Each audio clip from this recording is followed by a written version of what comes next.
What's going on, watchers? I'm your host this week, Will, aka Will the Greatest, and this is the Marvelite podcast. If you didn't already know that, and with me, I have my regular co-host that consists of Lord Vaporeon himself, Luke. What's going on, guys? Just got done vaping. And Failwill34, aka Michael. What's going on, people? Glad to be back here on the Marvelite. The Morbius movie was announced with a script that is completed. Michael, do you remember the names of the writers for that? Yes, I do remember the writers' names. This is a duo, if I'm not mistaken. Burke Sharpless and Matt Sazama. Sazama, my apologies. Yeah, so those are the two dudes who will be scripting it. I think the first script is in Hales from those two, so... Yeah, if you're not familiar with them, they've worked on Dracula Untold, The Last Witch Hunter, Gods of Egypt, and most recently the Power Rangers reboot. Wow. Which the sad thing is those movies have kind of gone. The list kind of goes up to Power Rangers, which is probably the best of the four. But I remember because I did a video about the Morbius announcement and where they might take it. I'm like, wow, this is all inspiring. So much confidence. The guys that did Gods of Egypt. You know what? I haven't heard anything about The Last Witch Hunter. It could be good. Let me just check out this. The Last Witch Hunter is okay. So like Vin Diesel has a very sort of niche. He has a sort of very like niche fan base, and so I don't know if you guys know this, but anytime that Vin Diesel makes a film, he has just about like this same amount of fans each time. Going to see his movies. So he's actually got like a pretty solid track record of the same fans go to see his films. So whether or not you like The Last Witch Hunter, which actually, to be honest with you, I kind of like The Last Witch Hunter because it's honestly it was based off of like one of his D&D campaigns, and if you really look at how like the mechanics of that film works, it's basically a D&D campaign. It sounds like conceptually it sounded interesting, but I never got around to seeing it because I wasn't sure. Is this like a B movie or what is it? It's got a 16% Rotten Tomatoes as a search. Oh God! As a film, it's pretty like it's going to turn off the average viewer, honestly, because it's I could see why a lot of people don't like the film. Mm-hmm. However, I think that like if you look at it like as a fucking like gaming nerd. You're gonna be like, wow, this is like D&D, like to the T. This is how D&D works. Okay. So, but yeah. Anyways, I just kind of, but going back to the makers of that, I'm not pumped. No, I'm not pumped because Disney's making this massive power play, right? I mean, they're like, look, we want every freaking character back, and so I don't know, man. I don't know if they're going to swallow up Fox or not, but they're going to start making some power plays over the next couple of years to get every single one of their characters back. And if Sony won't budge, Sony's just going to be continuing to make these horrible, awful, shitty spin-off films that don't actually include Spider-Man, and they're going to be awful, especially if they keep hiring talent, people that are attached to Gods of Egypt to make these Marvel movies. The best writers they have had so far from that Sony universe are the ones that are doing Silver and Black, because one of them is Christopher Yost. Mm-hmm. Christopher Yost is pretty solid, but yeah, because he was on Ragnarok, if I remember. I don't remember, but he may have been. Yeah, but it was either Yost or Kyle or one of them. But Yost is on Silver and Black. They got the 50 Shades writers on Venom, and they have these two on Morbius. The 50 Shades writer on Venom. Okay, for the first movie, because the second movie was really bad. I've seen both. I have suffered through both films. They have different writers.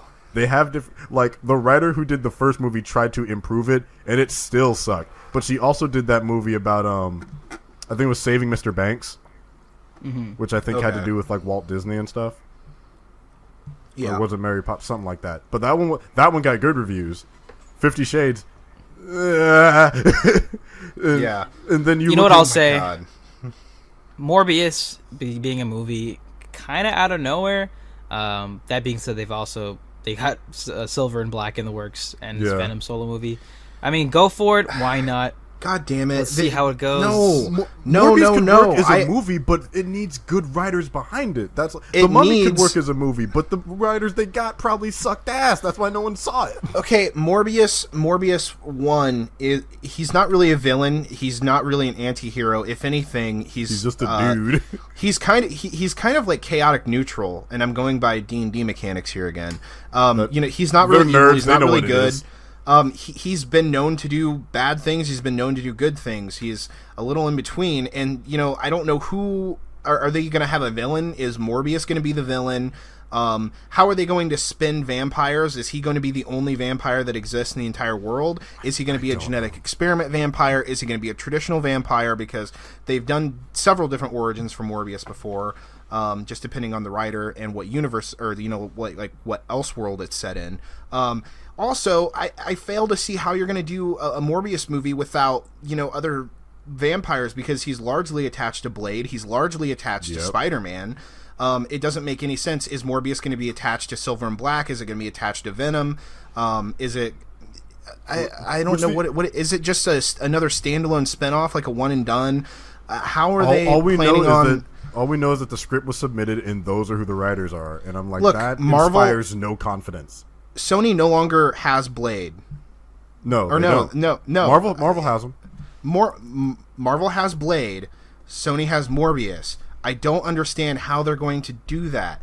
Honestly, I still am trying to wrap my head around how they're doing Venom without Spider-Man. But you know what? It's whatever. I mean, it's whatever. You could theoretically do it, but you're going around a lot of bullshit. Like, a lot. You were cutting out a lot of the actual, not Eddie Brock, but Venom, the symbiote character. You're cutting out a lot of his history by doing that. I really want a Midnight Sun story arc with Blade and Moon Knight, and you could just have Morbius there either as a villain or a side character, a little bit of both. You could have him even join the team. I don't care. I would just love to see that. And you throw in Ghost Rider, have cameos for with Spider-Man, whatever. Throw in some Defenders characters. I don't care. It would just be so cool to see that. Hell, I would love to see a Ghost Racers series based off of the Secret Wars run of Ghost Rider. Mm-hmm. That would be amazing. The thing is, well, go ahead. It's just like you're taking these characters and you're putting them in their own environment, in their own universe, right? And you're separating them from everything else and just shutting them off. We know now, for a fact, these standalone Spider-Man films just don't work. Not unless they're a part of a larger universe. They just don't work. And I'm sticking by that. Now, Venom could surprise me. It could turn out to be a damn good movie. Mm-hmm. But ultimately, there's just that part of me that's always going to be like, man, what a missed opportunity. What a missed opportunity that this could have been something even better. Yeah, I mean, I think the Sam Raimi films kind of work because there is literally nothing else in that world. But now we're in the era of comic book universes, and that's all businesses are focusing on is kind of the monetary aspect of and Sony keeps thinking, well, Disney pumps out these projects, announce Night Watch, let's have a Morbius movie. And these things can work, and they can work without Spider-Man as the character, but it's difficult. It's not an easy. It's difficult. It's not even Spider-Man. It's just the fact that there's not going to be references to anything else. It's just going to be them in that universe. And and the thing is, these movies don't, as far as I know, they're not connected to one another. Which I'm like, so you're just making a bunch of unrelated spin-off films that are vaguely tangentially related to Spider-Man.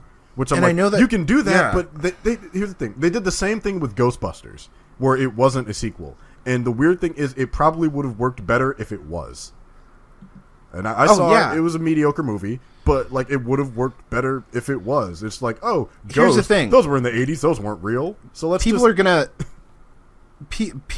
crucify me for this, but I'm gonna say this right now. I think that the Nolan Batman trilogy would have been better if it would have been a part of a larger DC universe. I'm just going to go ahead and say that right now, because wasn't the rumor that Man of Steel was going to be connected to that? It was supposed to be originally, yeah. Yeah, but and they then they like, scrapped it all together and said, because Nolan's like, no, Batman's the only DC character that exists in this universe, which I found that like profusely upsetting, because I feel like they could have really made something work.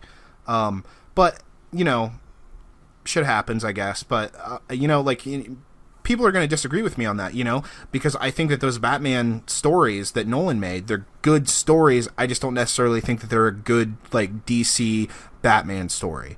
Mm-hmm.